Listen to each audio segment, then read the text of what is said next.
오랜 꿈이었던 전국 일주를 시작한 그날 우리는 몰랐습니다.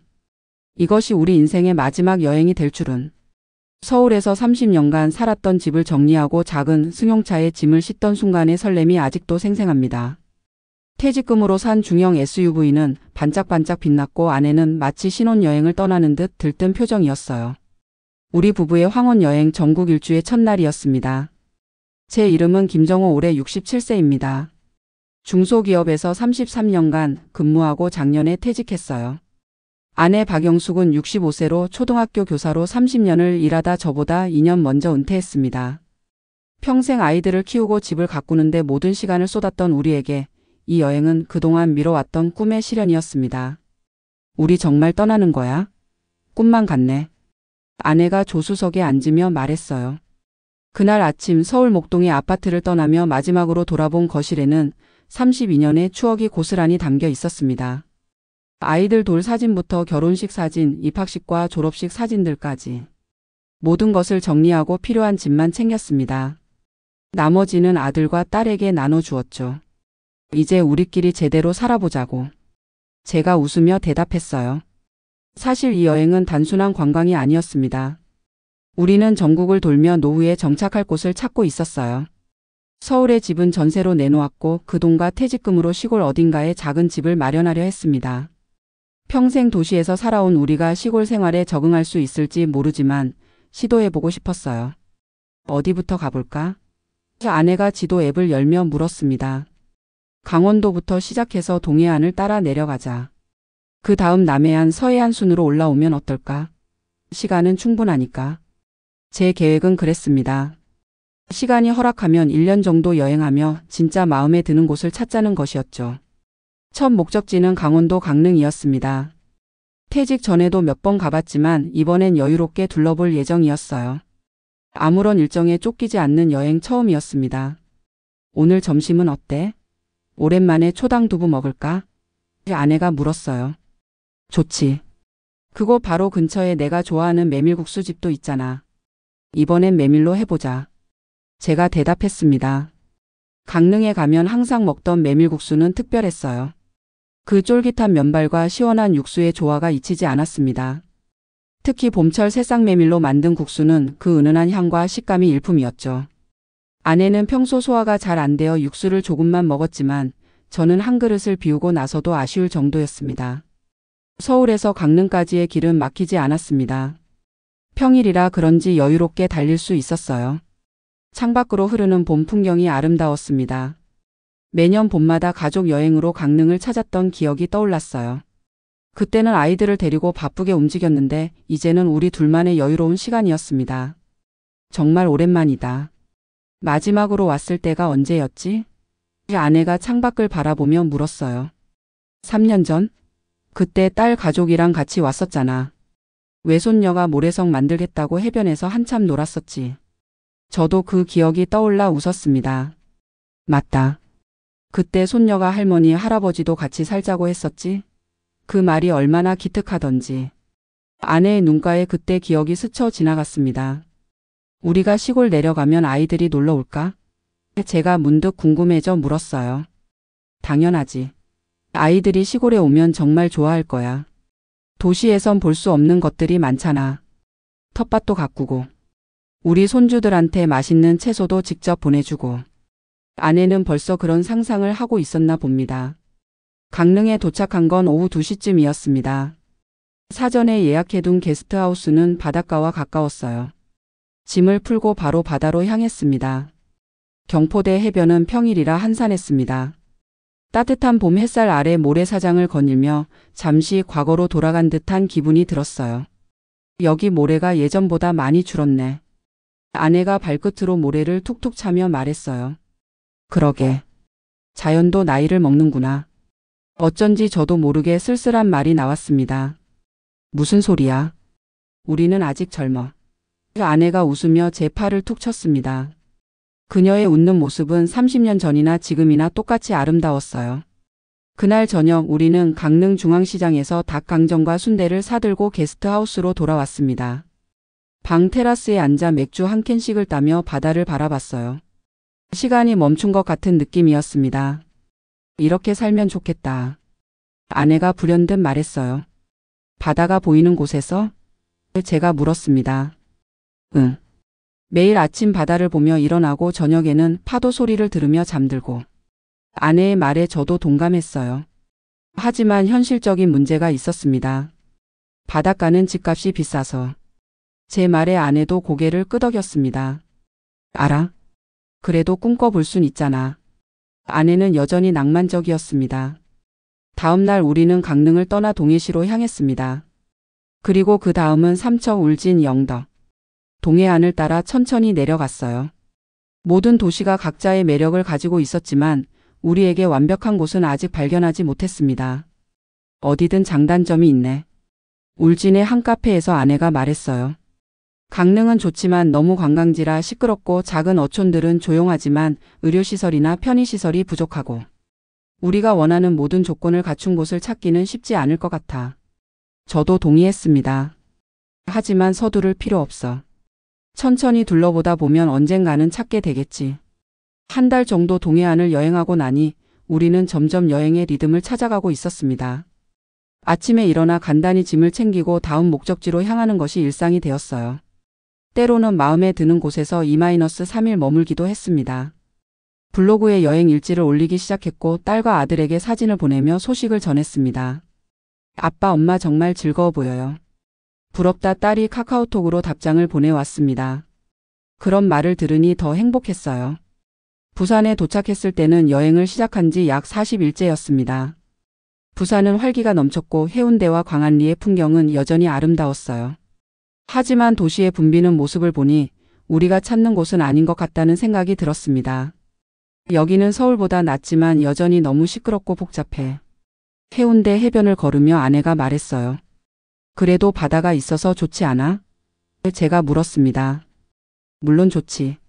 하지만 우리가 원하는 건 이런 관광지가 아니라 조용히 자연과 함께 살 수 있는 곳이잖아. 아내의 말이 맞았습니다. 부산에서 남해안을 따라 서쪽으로 이동하기 시작했습니다. 통영, 거제, 남해. 아름다운 섬들과 작은 어촌 마을들이 우리를 반겼어요. 그 중에서도 남해의 한 작은 마을이 특히 인상적이었습니다. 여기 정말 좋다. 남해의 작은 어촌 마을 해변에 서서 아내가 말했어요. 그곳은 관광객이 거의 없는 조용한 마을이었습니다. 바다가 보이는 언덕 위에는 몇몇 집들이 있었고 마을 중심에는 작은 슈퍼와 병원 그리고 정겨운 시장이 있었어요. 마음에 들어? 저도 그곳이 꽤 마음에 들었습니다. 응. 너무 한적하지도 않고 그렇다고 너무 번잡하지도 않고 딱 좋은 것 같아. 아내가 대답했어요. 우리는 그 마을에서 일주일을 머물기로 했습니다. 마을 주민들과 이야기도 나누고 주변 환경도 탐색해봤어요. 가까운 곳에 종합병원도 있었고 버스로 30분 거리에 큰 마트도 있었습니다. 무엇보다 마을 사람들이 친절했어요. 아이고, 서울에서 오셨어요? 여기 살기 좋아요. 공기도 좋고 물도 좋고. 마을 슈퍼 아주머니가 반갑게 말했습니다. 집값은 어떤가요? 제가 조심스럽게 물었어요. 여기요? 서울보다야 많이 싸죠. 요즘에는 귀촌하시는 분들 많아요. 저기 언덕 위에 새로 지은 집들 있잖아요. 다 서울에서 내려오신 분들이에요. 그 말을 듣고 우리는 부동산을 찾아가 봤습니다. 바다가 보이는 언덕 위 작은 집이 5천만 원부터 시작한다는 말에 눈이 동그래졌어요. 물론 집 상태는 좋지 않았지만 서울 아파트 전세금을 생각하면 충분히 구입하고도 남을 금액이었습니다. 어때? 여기 정착해볼까? 저녁에 숙소로 돌아와 아내에게 물었어요. 조금 더 둘러보고 결정하는 게 어떨까? 아직 서해안도 안 봤잖아. 아내의 말이 맞았습니다. 서두를 필요가 없었어요. 남해에서 일주일을 보내고 우리는 다시 여행을 계속했습니다. 여수, 순천, 목포를 거쳐 서해안으로 올라가기 시작했어요. 날씨가 더워지기 시작했지만 차 안의 에어컨 덕분에 여행은 불편함 없이 진행되었습니다. 여행 중 가장 기억에 남는 것은 식사였어요. 각 지역마다 특색 있는 음식들이 우리를 반겼습니다. 특히 전라도 음식은 입맛에 딱 맞았어요. 여수의 갓김치와 게장, 순천의 짱뚱어탕, 목포의 홍어. 모두 잊을 수 없는 맛이었습니다. 우리 나중에 살 곳이 정해지면 여행하면서 맛본 요리들을 직접 만들어 보자. 순천의 한 식당에서 나오며 제가 제안했어요. 그래, 나도 요리 공부를 더 해야겠어. 특히 남도 음식은 정말 배우고 싶어. 아내도 동의했습니다. 아내는 원래 요리를 잘했지만 은퇴 후에는 더 다양한 요리를 배우고 싶어 했어요. 특히 각 지역의 전통 음식에 관심이 많았습니다. 서해안을 따라 올라가면서 우리는 군산, 부안, 태안 등을 방문했습니다. 서해안의 풍경은 동해안과는 또 달랐어요. 갯벌과 낙조가 아름다운 곳이었습니다. 태안의 한 해변에서 본 석양은 지금도 잊을 수 없어요. 붉게 물든 하늘과 바다가 만나는 지점에서 태양이 서서히 가라앉는 모습이 마치 그림 같았습니다. 살면서 이런 풍경을 매일 볼 수 있다면 얼마나 행복할까? 아내가 감탄했어요. 그럴 수 있어. 우리가 마음만 먹으면. 제가 대답했습니다. 여행을 시작한 지 약 3개월 우리는 인천을 지나 다시 서울로 향하고 있었습니다. 첫 번째 전국 일주가 거의 끝나가는 시점이었어요. 그동안 보고 느낀 것들이 너무 많았고 몇 군데 마음에 드는 곳도 찾았습니다. 남해의 그 작은 마을, 전라남도의 한 어촌, 충청남도의 조용한 시골 마을. 모두 가능성이 있는 곳들이었어요. 이제 어떻게 할까?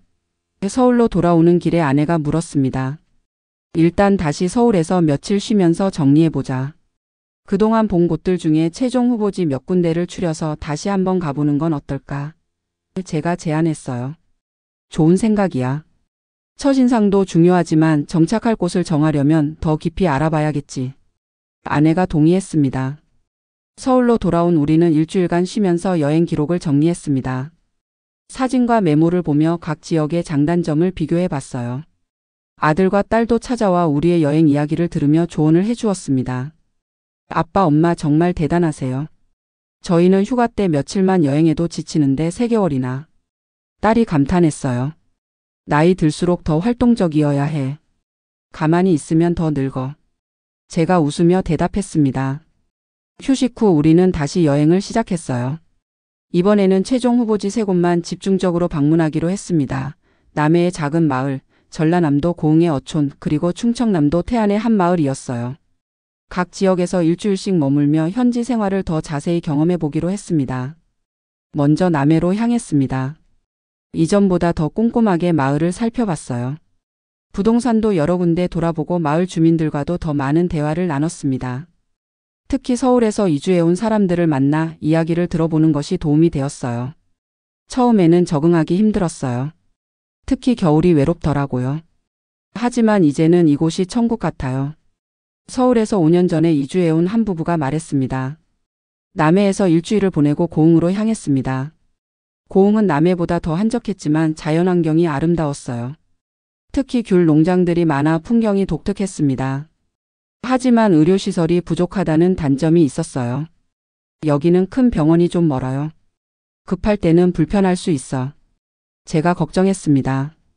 그래도 공기가 정말 좋고 경치가 아름답잖아. 건강에 좋을 것 같아. 아내는 긍정적이었어요. 마지막으로 태안을 방문했습니다. 태안은 서해안의 아름다운 해변들로 유명했어요. 서울에서 거리도 상대적으로 가까워서 아이들이 방문하기 편리하다는 장점이 있었습니다. 여기가 서울에서 제일 가깝네. 아이들이 자주 올 수 있을 것 같아. 제가 말했어요. 그것도 중요한 포인트지. 그런데 여기는 관광객이 많아서 시끄럽지 않을까? 아내가 걱정했습니다. 3곳을 모두 둘러본 후 우리는 다시 서울로 돌아와 최종 결정을 내리기로 했어요. 각 지역의 장단점을 종이에 적어보며 신중하게 비교했습니다. 내 생각에는 남해가 가장 좋을 것 같아. 마침내 아내가 의견을 말했어요. 의료시설도 괜찮고 마을 분위기도 좋고 무엇보다 그곳 사람들이 정말 친절했어. 나도 남해가 좋았어. 집값도 우리 예산 안에 들어오고. 저도 동의했습니다. 그렇게 우리는 남해의 작은 마을에 정착하기로 결정했습니다. 바다가 보이는 언덕 위에 작은 집을 구입하기로 하고 부동산 계약을 위해 다시 남해로 향했어요. 모든 것이 순조롭게 진행되는 듯 했습니다. 남해로 가는 길 그날은 유독 비가 많이 내렸어요. 빗줄기가 앞을 가릴 정도로 세차게 내렸습니다. 그날의 일기예보가 폭우를 예고했었지만 우리는 서둘러 남해에 도착하고 싶었어요. 비가 너무 심하게 오는데 오늘은 어디서 쉬었다가 내일 가는 게 어떨까? 아내가 걱정스럽게 말했습니다. 괜찮아. 천천히 조심해서 가면 돼. 날씨가 좋아질 기미도 안 보이는걸. 제가 대답했어요. 그 결정이 우리 인생을 완전히 바꿔놓을 줄은 몰랐습니다. 경남 창원을 지나 남해로 향하는 고속도로에서 사고가 일어났습니다. 빗길에 미끄러진 앞차를 피하려다 가드레일을 들이받았어요. 순식간에 벌어진 일이었습니다. 영수가. 제가 소리쳤지만 이미 늦었어요. 차가 크게 요동치며 몇 번 회전한 후 멈췄습니다. 제 머리에서 피가 흐르고 있었고 아내는 의식을 잃은 상태였어요. 그 이후의 일은 단편적으로만 기억납니다. 사이렌 소리, 구급차, 병원. 정신을 차렸을 때 저는 병원 침대에 누워 있었고 아들이 제 옆에 앉아 있었어요. 아빠 정신 들어요? 아들의 눈에는 눈물이 고여 있었습니다. 영숙이는? 엄마는? 제가 겨우 말을 꺼냈어요. 아들은 잠시 말을 잇지 못했습니다. 그 침묵이 모든 것을 말해 주었어요. 엄마는 많이 다치셨어요. 중환자실에 계세요. 마침내 아들이 입을 열었습니다. 그날 이후 제 인생은 병원에서의 시간으로 채워졌습니다. 저는 다행히 경상이었지만 아내는 중상을 입었어요. 머리를 심하게 다쳐 의식이 돌아오지 않았습니다. 의사는 희망적인 말을 해주지 않았어요. 뇌 손상이 심각합니다. 지금은 혼수 상태이고 솔직히 말씀드리면 예후가 좋지 않습니다. 한 달이 지나고 두 달이 지났지만 아내의 상태는 나아지지 않았어요. 저는 매일 병원에서 아내의 손을 잡고 이야기를 들려주었습니다. 우리가 함께 여행했던 이야기, 앞으로 살게 될 남해에 대한 이야기. 하지만 아내는 아무 반응도 보이지 않았어요. 병원비는 계속 늘어갔습니다. 자동차 보험으로 일부는 해결되었지만 장기 치료 비용은 감당하기 어려웠어요. 결국 서울 아파트 전세금을 빼서 병원비로 사용해야 했습니다. 남해에 집을 구입하려던 계획은 물거품이 되었어요. 아빠, 우리 집에서 같이 살아요. 엄마가 깨어나면 우리 집에서 돌볼게요. 딸이 제안했지만 저는 고개를 저었습니다. 고맙지만 아직은 병원 가까이 있어야 해. 제가 대답했어요. 아내는 6개월 동안 의식을 되찾지 못했습니다. 저는 매일 병원에 갔고 때로는 병원 근처 작은 원룸에서 밤을 보내기도 했어요.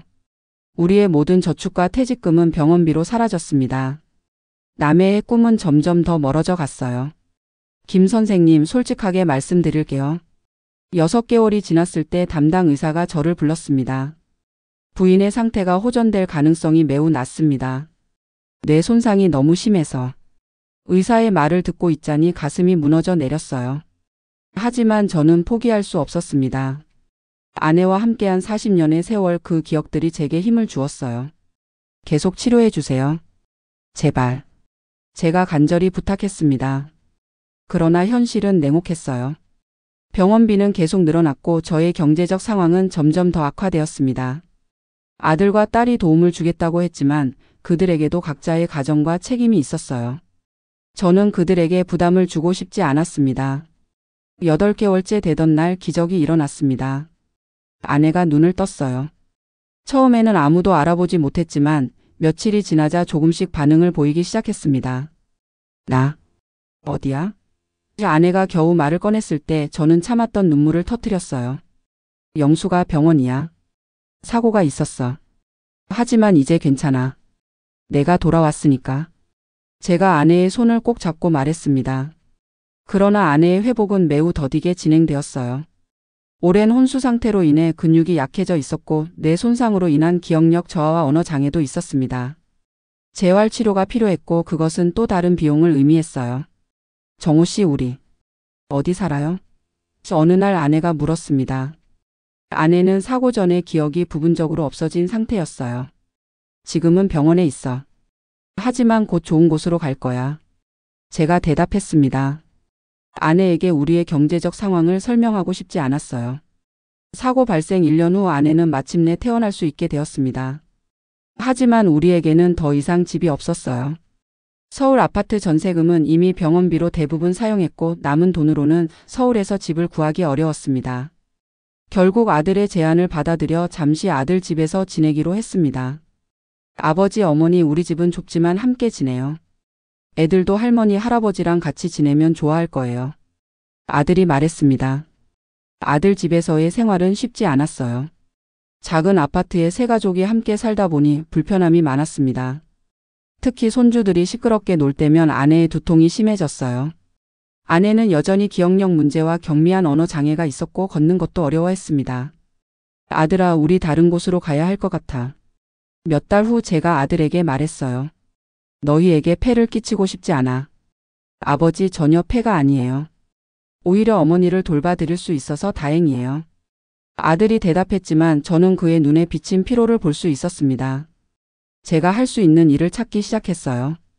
67세의 나이에 일자리를 구하는 것은 쉽지 않았지만 다행히 아파트 경비원 자리를 구할 수 있었습니다. 월급은 많지 않았지만 적어도 아들에게 조금이나마 보탬이 될 수 있었어요. 당신이 일을 하다니. 미안해. 어느 날 아내가 눈물을 흘리며 말했습니다. 무슨 소리야? 건강한 게 어디야? 일할 수 있어서 다행이지. 제가 웃으며 대답했지만 사실 밤에 잠을 자지 못하고 일하는 것은 저에게도 힘든 일이었어요. 6개월 후 우리는 마침내 작은 월세방을 구할 수 있었습니다. 서울 외곽의 허름한 원룸이었지만 그래도 우리만의 공간이었어요. 아들 집에서 나오던 날 며느리가 몰래 집들이 선물이라며 전기밥솥을 하나 챙겨 주었습니다. 어머님, 아버님 혼자 드시기 편하게 작은 거로 샀어요. 자주 놀러 갈게요. 며느리의 그 말에 눈시울이 뜨거워졌어요. 우리의 원룸 생활은 예상보다 괜찮았습니다. 공간은 작았지만 둘이 지내기에 충분했어요. 아내의 상태도 조금씩 나아지고 있었습니다. 재활 치료를 꾸준히 받으면서 걷는 것이 조금 더 편해졌고 기억력도 일부 회복되었어요. 정호 씨, 우리 전국 일주 여행했던 거 기억나요? 어느 날 아내가 갑자기 물었습니다. 물론이지. 내가 그걸 기억하다니. 정말 다행이다. 제가 기쁘게 대답했어요. 조금씩 기억이 나요. 강릉에서 메밀국수 먹었던 것도 남해의 그 예쁜 마을도. 아내의 말에 가슴이 뭉클해졌습니다. 우리 다시 여행 갈 수 있을까? 아내가 조용히 물었어요. 물론이지. 조금만 기다려. 내가 돈을 더 모으면 꼭 다시 가자. 제가 약속했습니다. 하지만 현실적으로 그것이 얼마나 어려운 일인지 저는 알고 있었어요. 2년이 흘렀습니다. 저는 여전히 아파트 경비원으로 일하고 있었고 아내는 집에서 대부분의 시간을 보냈어요. 가끔 아들과 딸이 손주들을 데리고 방문했고 그럴 때면 우리 작은 방은 웃음소리로 가득 찼습니다. 어느 날 딸이 중요한 소식을 들고 왔어요. 아빠, 엄마, 좋은 소식이 있어요. 제가 근무하는 회사에서 시골 프로젝트를 시작했는데 지방에 내려가서 일할 직원을 찾고 있어요. 그런데 직원 숙소도 제공하더라고요. 작지만 괜찮은 집이에요. 딸은 부동산 개발 회사에서 일하고 있었습니다. 그 회사가 최근 시작한 프로젝트는 지방 소도시의 친환경 주택단지를 개발하는 것이었어요. 그래서 말인데 부모님이 그 집에서 살면 어떨까 해요. 제가 회사에 말해서 특별히 허락받았어요. 월세도 매우 저렴하게 해드릴 수 있고요. 어디인데? 제가 궁금해서 물었어요. 남해예요. 아빠, 엄마가 좋아하셨던 그 마을 근처예요. 그 말을 듣는 순간 아내와 저는 서로를 바라봤습니다. 남해. 우리가 꿈꾸던 그곳이었어요. 정말이니? 남해에 갈 수 있다고? 아내의 목소리가 떨렸습니다. 네, 엄마. 그리고 제가 일 때문에 자주 내려가게 될 거라서 부모님도 자주 볼 수 있을 것 같아요. 딸이 기쁘게 말했어요. 그렇게 우리는 3년 만에 다시 남해로 향하게 되었습니다. 딸이 말한 집은 우리가 예전에 보았던 마을에서 조금 떨어진 곳에 있었지만 작은 정원이 있는 귀여운 집이었어요. 무엇보다 바다가 보였습니다. 여기서 정말 살게 되는 거야? 집에 도착했을 때 아내가 믿기지 않는다는 듯이 물었습니다. 그래, 여기가 우리 새 집이야. 제가 대답했어요. 처음 몇 달은 적응하는 시간이었습니다. 도시에서 오랫동안 살다가 갑자기 시골로 이사한 것이라 불편한 점도 있었어요. 하지만 맑은 공기, 아름다운 바다 풍경, 그리고 친절한 이웃들 덕분에 우리는 점점 이곳 생활에 익숙해졌습니다. 특히 아내의 건강이 눈에 띄게 좋아졌어요. 도시의 작은 원룸에서는 대부분 누워있거나 TV를 보는 시간이 많았는데 이곳에 오니 작은 정원을 가꾸며 활동량이 늘어났습니다. 공기가 좋아서인지 두통도 줄어들었고요. 정호 씨, 나 오늘 텃밭에 상추랑 쪽파 심었어요. 어느 날 아내가 자랑스럽게 말했습니다. 그녀의 얼굴에는 오랜만에 활기가 돌아왔어요. 저도 일을 구했습니다. 나이 때문에 정식 취업은 어려웠지만 마을 어촌계에서 간단한 일들을 도와주며 약간의 소득을 얻을 수 있었어요. 물고기를 손질하고 그물을 정리하는 일이었죠. 힘은 들었지만 바다를 보며 일할 수 있어 행복했습니다. 우리의 생활은 서울에서보다 훨씬 여유로워졌어요. 비용도 적게 들었고 자연 속에서 지내니 마음도 편안했습니다. 딸도 한 달에 한두 번은 일 때문에 내려와 우리를 방문했고 가끔은 손주들도 함께 데려왔어요. 할머니, 할아버지네 집 정말 좋아요. 서울보다 훨씬 재밌어요. 손녀가 말했을 때 그 말이 얼마나 큰 위로가 되었는지 모릅니다. 2년이 더 지났습니다. 아내는 거의 완전히 회복되었어요. 가끔 기억력에 문제가 있고 오래 걸으면 다리가 아프다고 했지만 사고 전과 거의 다를 바 없이 일상생활을 할 수 있게 되었습니다. 정호 씨, 우리 한번 전국 일주 여행 다시 해볼까요? 어느 날 아침 아내가 갑자기 제안했어요. 다시 여행을? 제가 놀라서 물었습니다. 네, 하지만 이번엔 자동차 말고 기차나 버스로요. 조금 불편해도 안전하게. 아내가 웃으며 말했어요. 저는 잠시 생각했습니다. 우리는 더 이상 젊지 않았고 경제적으로도 여유가 있는 상황은 아니었어요. 하지만 아내의 눈에서 빛나는 열정을 보니 거절할 수 없었습니다. 그래, 한번 계획을 세워보자. 이번엔 천천히 우리 페이스대로. 제가 대답했어요. 우리는 여행 계획을 세우기 시작했습니다.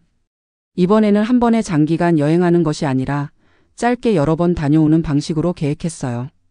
첫 번째 목적지는 강릉으로 정했습니다.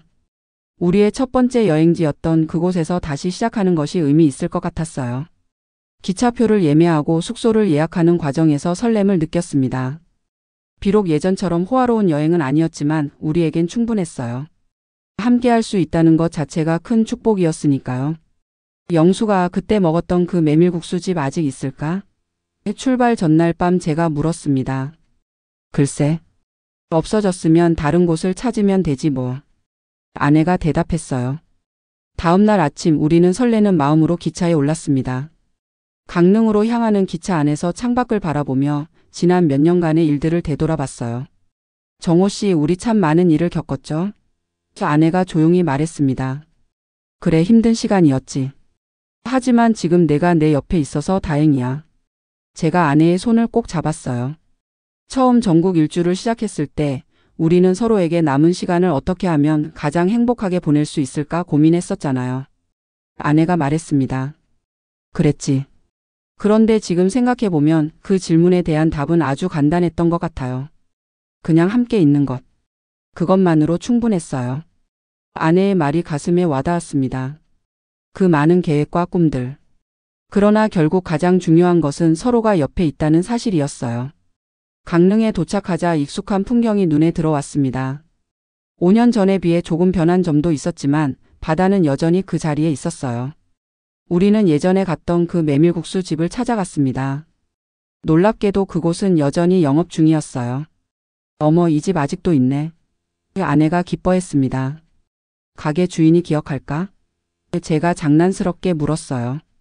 물론 주인은 우리를 기억하지 못했지만 메밀국수의 맛은 5년 전과 똑같았습니다. 쫄깃한 면발과 시원한 육수의 조화가 여전히 일품이었어요. 비록 아내는 소화가 잘 안 된다며 많이 먹지 못했지만 저는 한 그릇을 다 비워냈습니다. 맛있네. 제가 말했어요.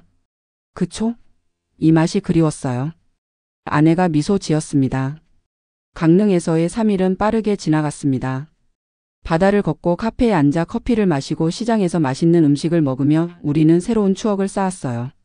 물론 예전처럼 활발하게 여행하지는 못했지만 그래도 충분히 행복했습니다. 귀가하는 기차 안에서 아내가 물었어요. 다음엔 어디로 갈까요? 통영 어때? 그곳의 해산물은 정말 맛있었지. 제가 제안했습니다. 좋아요. 통영 다음엔 거제도 그리고 여수. 우리 동해안부터 다시 시작해서 천천히 전국을 돌아보는 거예요. 아내의 눈이 반짝였어요. 그래, 이번엔 서두르지 말고 천천히 가자. 우리에겐 시간이 있으니까. 제가 대답했습니다. 남해로 돌아온 후 우리는 다음 여행을 위한 계획을 세우기 시작했어요. 딸이 우리의 새로운 여행 계획을 듣고 깜짝 선물을 가져왔습니다. 아빠, 엄마 이거 드세요. 딸이 작은 상자를 건넸어요. 열어보니 2장의 철도 패스가 들어 있었습니다. 이게 뭐니? 제가 물었습니다. 시니어 철도 패스예요. 할인된 가격으로 기차를 무제한으로 이용할 수 있어요. 부모님의 새로운 여행을 위한 선물이에요. 딸의 얼굴에 미소가 번졌어요.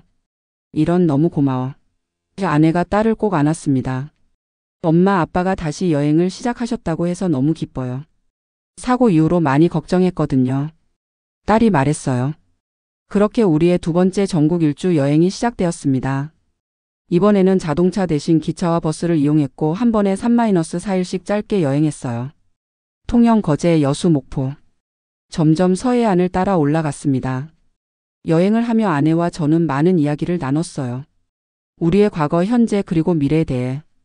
아직도 아내는 가끔 사고 전의 기억을 떠올리지 못하는 때가 있었지만 새로운 기억을 만들어가는 데는 문제가 없었습니다. 정호 씨 가끔 생각해요. 그 사고가 우리 인생의 전환점이었던 것 같아요. 서해안의 한 작은 마을에서 바다를 바라보며 아내가 말했습니다. 어떤 면에서? 제가 물었어요. 모든 것을 잃고 나서야 진짜 중요한 것이 무엇인지 깨달았잖아요. 물질적인 것들은 사라져도 우리 사이의 사랑은 남았어요. 아내의 말이 가슴에 와닿았습니다. 맞아. 그동안 우리는 너무 많은 것들을 당연하게 여겼던 것 같아. 제가 동의했어요. 지금은 오히려 더 행복해요. 작은 것에 감사하는 법을 배웠으니까. 아내가 미소를 지으며 말했습니다. 1년에 걸쳐 우리는 한국의 구석구석을 다시 여행했습니다. 이번 여행에서는 유명한 관광지보다는 조용한 마을들, 숨겨진 명소들을 더 많이 방문했어요. 그리고 여행 중에 만난 많은 사람들의 이야기를 들었습니다. 우리도 은퇴 후에 여행 중이에요. 아내가 항암 치료를 마치고 나서 시작했죠. 인생이 너무 짧다는 걸 깨달았거든요. 경북의 한 펜션에서 만난 노부부가 말했어요. 저희는 자식들이 모두 외국에 살아서 한국 곳곳을 다니며 사진을 찍어 보내줘요. 손주들에게 한국의 아름다움을 보여주고 싶어서요. 전주 한옥마을에서 만난 할머니의 이야기였습니다. 그들의 이야기를 들으며 모든 사람이 각자의 사연과 꿈을 가지고 있다는 것을 새삼 느꼈어요. 우리의 이야기도 그들에게 영감을 주는 경우가 있었습니다. 사고로 모든 걸 잃었다가 다시 일어서셨다니 대단하세요. 함께 식사를 하게 된 한 중년 부부가 말했어요. 저희도 사업 실패로 많은 것을 잃었는데 희망을 가져야겠어요. 마지막 여행지는 서울이었습니다. 우리가 30년 넘게 살았던 그곳으로 돌아간다는 건 감회가 새로웠어요. 목동의 옛집 근처를 지나갔을 때 많은 기억이 물밀듯이 밀려왔습니다. 여기서 아이들이 자랐지. 아내가 작게 말했어요. 그랬지. 시간이 참 빠르게 흘렀네. 제가 대답했습니다. 서울에서의 일정 중 하나는 아들 가족과의 만남이었어요. 아들 집에 초대받아 손주들과 함께 시간을 보냈습니다. 3년 전 좁은 아파트에서 함께 지냈던 때와는 달리 이번에는 편안한 마음으로 하루를 즐길 수 있었어요. 아버지, 어머니 정말 행복해 보이세요. 아들이 말했습니다. 그래, 우리 지금 참 행복해. 제가 웃으며 대답했어요. 서울에서의 마지막 날 우리는 한강공원을 찾았습니다. 벤치에 앉아 강을 바라보며 이야기를 나눴어요. 정호 씨, 우리 여행 끝나면 이제 어떻게 할 거예요? 아내가 물었습니다. 계속 남해에서 살면서 작은 텃밭도 가꾸고 가끔 여행도 다니고. 그렇게 살면 좋을 것 같아. 제가 대답했어요. 저도 그게 좋겠어요. 남해가 이제 정말 우리 집 같아요. 아내가 동의했습니다. 꼭 우리가 처음 계획했던 대로 됐네. 비록 우여곡절이 있었지만. 제가 감회에 젖어 말했어요. 그래요, 결국 우리는 꿈을 이룬 거네요. 비록 생각했던 방식과는 좀 다르지만.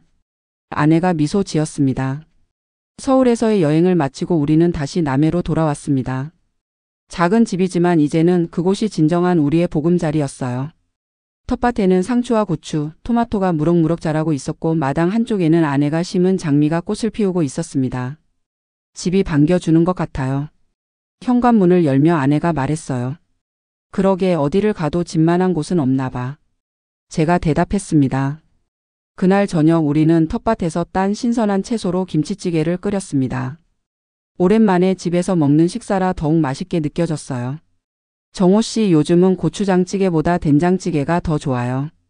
소화도 잘 되고. 아내가 식탁을 정리하며 말했습니다. 나이가 들수록 매운 음식보다는 담백한 음식이 더 잘 맞았어요. 다음에는 된장찌개 끓여줄게. 우리 텃밭 콩나물로 시원하게. 제가 대답했습니다. 은퇴 후에 요리를 배우기 시작했는데 아내가 아플 때 제가 할 수 있는 일 중 하나였거든요. 식사 후 마당에 앉아 별을 보며 차를 마셨습니다. 서울에서는 볼 수 없었던 수많은 별들이 하늘에 빛나고 있었어요. 영수가 생각해보면 우리 인생이 참 드라마틱했지? 제가 무심코 말했습니다. 그러게요. 소설 같았어요. 아내가 웃으며 대답했어요. 처음 전국 일주를 시작했을 때 우리가 이렇게 될 줄 누가 알았겠어. 사고로 모든 걸 잃고. 하지만 지금 생각해보면 진짜 잃은 건 없었던 것 같아. 제 말에 아내가 고개를 끄덕였습니다. 맞아요. 재산은 잃었지만 더 소중한 것들은 여전히 가지고 있잖아요. 서로 가족 그리고 건강. 아내가 말했어요. 그리고 지금 우리가 가진 이 작은 행복들. 제가 덧붙였습니다. 마당에 피어있는 장미향이 은은하게 퍼졌습니다. 얼마 전 아내가 정성껏 심은 장미가 첫 꽃을 피운 거였어요. 장미가 정말 예쁘게 피었네. 제가 말했습니다. 내년에는 더 많이 심을 거예요. 정원 가득 장미를 심고 싶어요. 아내의 눈이 반짝였습니다. 좋아. 내년 봄에 장미 묘목을 더 사오자. 제가 약속했어요. 그리고 다른 여행도 계속 가요. 아직 제주도 안 갔잖아요? 아내가 말했습니다. 그래, 다음 여행은 제주도로 하자. 30년 전 우리 신혼여행 때 이후로 한 번도 안 갔으니까. 제가 동의했어요. 하늘에서 별똥별 하나가 떨어졌습니다. 아내와 저는 동시에 그것을 발견하고 탄성을 질렀어요. 소원 빌었어? 제가 물었습니다. 네, 정호 씨는요? 아내가 대답했어요. 나도. 근데 뭘 빌었는지 말해줄 수 있어? 제가 궁금해서 물었습니다. 지금처럼만 행복하게 오래오래 살 수 있기를 빌었어요. 아내가 수줍게 말했어요. 나도 똑같은 소원을 빌었어. 우린 정말 통하는 것 같아. 제가 웃으며 말했습니다. 아내가 제 손을 꼭 잡았어요. 그녀의 손은 더 이상 젊은 시절의 부드러운 손이 아니었습니다. 주름이 생기고 굳은 살이 박힌 손이었지만 여전히 따뜻했어요. 정우 씨 고마워요. 아내가 갑자기 말했습니다. 갑자기 왜? 제가 물었어요. 그동안 절 지켜줘서요. 포기하지 않고 곁에 있어줘서요. 아내의 목소리가 살짝 떨렸습니다. 내가 고마워해야지. 내가 깨어나지 않았다면. 생각만 해도 끔찍해. 목이 메어 말을 잇기 어려웠어요. 우리 정말 많은 일들을 함께 겪었죠? 아내가 말했습니다. 그랬지. 좋은 일도 나쁜 일도. 제가 대답했어요. 앞으로도 많은 일이 있겠지만 함께라면 다 이겨낼 수 있을 거예요. 아내가 확신에 찬 목소리로 말했습니다. 물론이지. 우리 앞으로도 계속 함께 여행하자. 몸이 허락하는 한. 제가 제안했어요. 약속해요? 아내가 새끼손가락을 내밀었습니다. 약속. 제가 아내의 새끼손가락과 제 손가락을 걸고 약속했어요. 마치 어린아이처럼 말이죠. 그날 밤 침대에 누워 내일 할 일에 대해 이야기했습니다. 텃밭에 뭘 더 심을지, 다음 여행은 언제 갈지, 아들과 딸에게 보낼 꾸러미에 뭘 담을지. 소소한 일상의 계획들이었어요. 정호 씨 이 마음. 행복이 맞죠? 잠들기 전 아내가 물었습니다. 그래, 이게 진짜 행복이야. 제가 확신을 갖고 대답했어요. 사고 후 5년 우리는 모든 것을 잃었다가 다시 찾았습니다. 아니, 어쩌면 진짜 중요한 것은 한 번도 잃은 적이 없었는지도 모릅니다. 서로에 대한 사랑, 가족의 소중함, 그리고 작은 일상의 기쁨. 그것들이 결국 우리 인생의 진짜 보물이었어요. 67세에 시작한 전국 일주 여행은 우리 인생의 전환점이 되었습니다. 예상치 못한 방향으로 흘러갔지만 결국 우리를 더 깊은 행복으로 이끌었어요. 가끔은 모든 것을 잃어봐야 진짜 소중한 것이 무엇인지 깨닫게 되나 봅니다. 지금 우리는 남해의 작은 집에서 평화롭게 살고 있습니다. 텃밭을 가꾸고 이웃들과 정을 나누고 가끔 여행을 떠나는 소박한 삶이지만 그 어느 때보다 충만한 나날들이에요. 돌이켜보면 저는 사람이 진정으로 원하는 것이 무엇인지 이제야 알게 된 것 같습니다. 화려한 집이나 비싼 차가 아니라 함께 웃고 울 수 있는 사람. 힘들 때 손을 잡아줄 누군가. 그리고 작은 행복을 나눌 수 있는 일상의 순간들. 그리고 가장 중요한 것은 시간입니다. 사랑하는 사람과 함께 할 수 있는 시간. 그 시간이 얼마나 남았든 하루하루를 소중히 여기며 살아가는 것이 진정한 행복일 것입니다. 우리의 여행은 아직 끝나지 않았습니다. 비록 몸은 예전 같지 않지만 마음만은 여전히 젊고 호기심으로 가득해요. 앞으로도 우리는 함께 새로운 장소를 발견하고 새로운 음식을 맛보고 새로운 사람들을 만날 것입니다. 그리고 언젠가 이 여행이 끝날 때 우리는 후회 없이 말할 수 있을 거예요. 정말 멋진 여행이었어. 이것이 우리 부부의 이야기입니다. 퇴직 후 전국 일주를 하다 교통사고로 전 재산을 날린 노부부의 이야기. 하지만 동시에 진정한 행복이 무엇인지 깨달은 두 사람의 이야기이기도 합니다. 여러분의 여행은 어떤가요? 진정으로 소중한 것은 무엇인가요? 그리고 지금 여러분은 행복한가요?